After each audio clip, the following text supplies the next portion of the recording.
Does your dog like to steal things around the house, like picking up your socks or going through your trash can or even stealing food from your counter?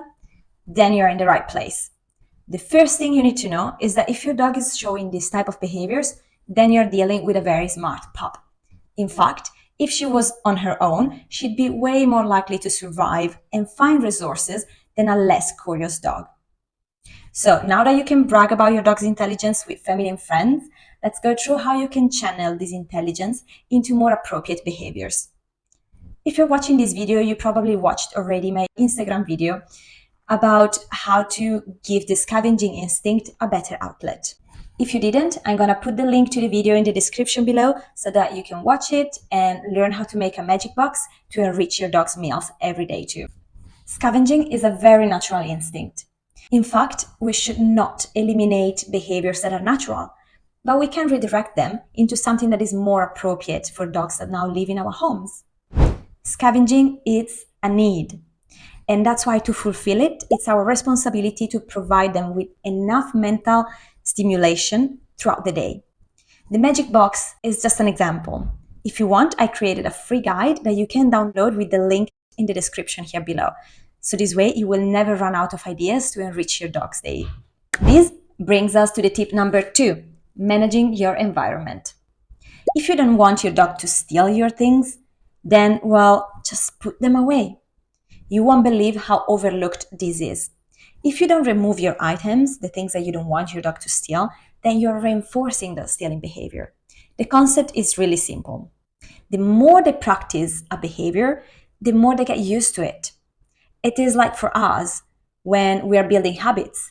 The more we practice that habit, the easier it gets for us to do it. So if your slippers are always there available, it's going to be easier and easier for your dog to steal them. He's going to get used to do it. So get to your dog's level, go around the house, find anything that is valuable or dangerous, and put them out of reach. If there is anything in particular that you cannot remove, I invite you to consider to restrict access to the specific area. For example, using a baby gate. Now that you made your house smart dog proof, then you should provide plenty of acceptable alternatives like toys or chewable treats. Number 3. What happens if you catch your dog stealing something? Well, the worst thing to do is to chase them, followed by yelling and grabbing the items from their mouth. When you're chasing your dog, then you're just initiating a wonderful game. You have to look at things from your dog's perspective, not from yours. You're angry and frustrated, your dog is having fun. So the first thing to do is to stop chasing your dog. If you're yelling at them, then you're giving them more attention. And if your dog is stealing things to get your attention, then you're reinforcing the stealing behavior. Finally, if you're going to grab the item from their mouth, then what's going to happen is that your dog, seeing you arriving and approaching them with your hand, they're going to try to, well, first run away and then swallow the item as fast as they can because they know that you're coming for them to go and steal their things from their perspective. So what do you do instead? Well, if it's a safe item, then you should just leave them and go away. If you're not giving them attention, if you're not putting your attention and energy on that item, that's going to become boring and your dog will naturally leave it alone and probably follow you, whatever you're going to do. I suggest you to go and play with your dog's toy.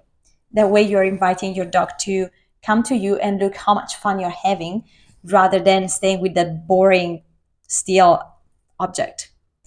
But what if your dog just stole something that is valuable or dangerous? Then you can either ask for a drop if your dog learned how to do it.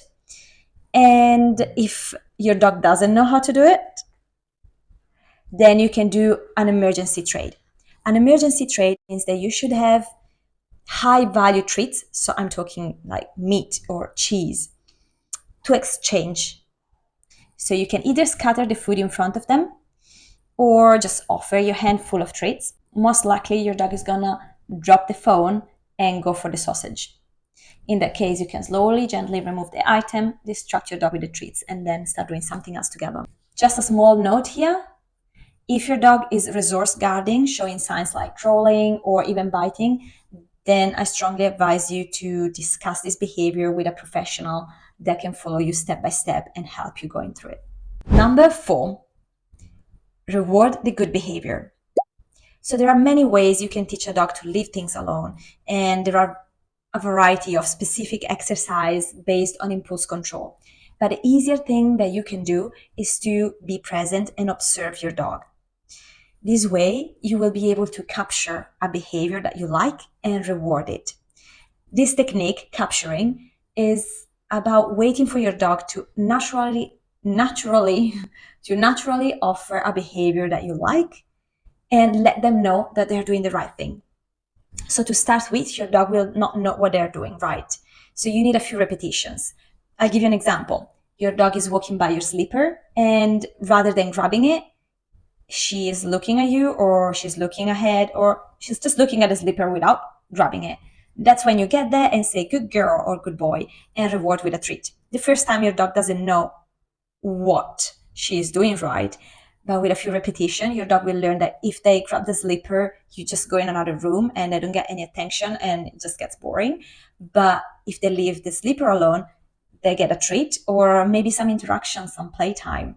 So guess what behavior is more likely to be repeated? These were my 4 tips to help prevent your dog from stealing your things around the house. Thank you for sticking around until the end.